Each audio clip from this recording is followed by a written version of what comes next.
In this video I'm going to be demonstrating a digital to analog conversion. In our previous video we had a demonstration on an analog to digital conversion. The way I'm doing it, I'm using a computer here that's connected to a ControlLogix PLC. You can see right down here it's connected to the Ethernet module, and then right here we're using our analog output module to take a digital integer value and source a voltage value out. So right now I have my Fluke 725 multimeter connected to the analog output channel 0 on the 1756 OF8 analog output module. If we open the door here, we would see the wired connections. They are then connected to the binding posts down here where our Fluke 725 multimeter is connected. So what we can do, I've already got it set up here. We are that 1756 module is set up on in slot 6 of our PLC, so local :6, O stands for output, and if we drill down here you can see we have channel 0, the channel 0 data. There's up to 8 different channels. We're just going to be working with this top one, and we need to ensure for this demonstration we're working with integer data. So you can see our data type over here is INT, it stands for integer, 16-bit value. So right here I can enter in just about any whole number between 32,767 and negative 32,768. So if I was to go ahead right now and enter in 32,767, you can see it takes it. If I tried to make that a higher value, like 800, it will not take it. It'll say, hey, that's basically out of the range. So 32,767 should output our maximum voltage.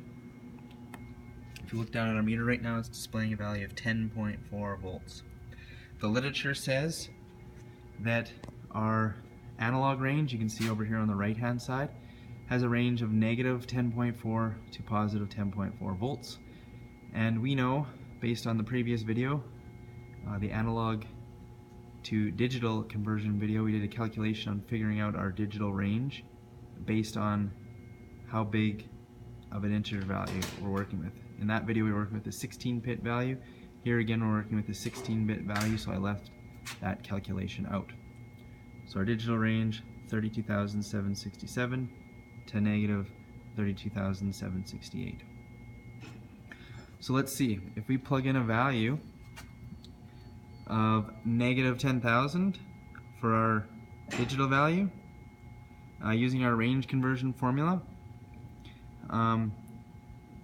we should display negative 3.17 volts on our Fluke multimeter. So using that range conversion formula once again. So let's go ahead and do that. I'm going to enter in negative 10,000 into channel 0.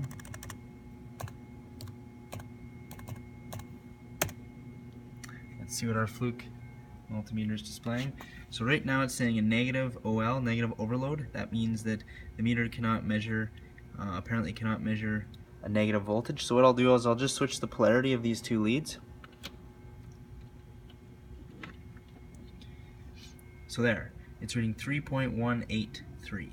That's very close to 3.17. Keep in mind, this is a negative voltage, right? Because I switched the leads around here.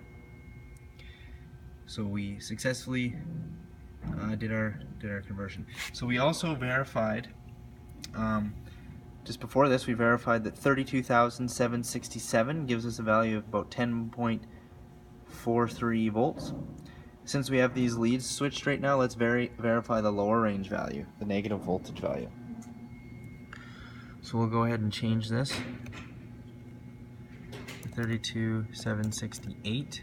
So negative 32,768 is our lowest possible integer value that we can enter. If I click enter, let's look at our Fluke meter. So there, it's displaying 10.43 volts. And this would be a negative value since we have our leads switched around.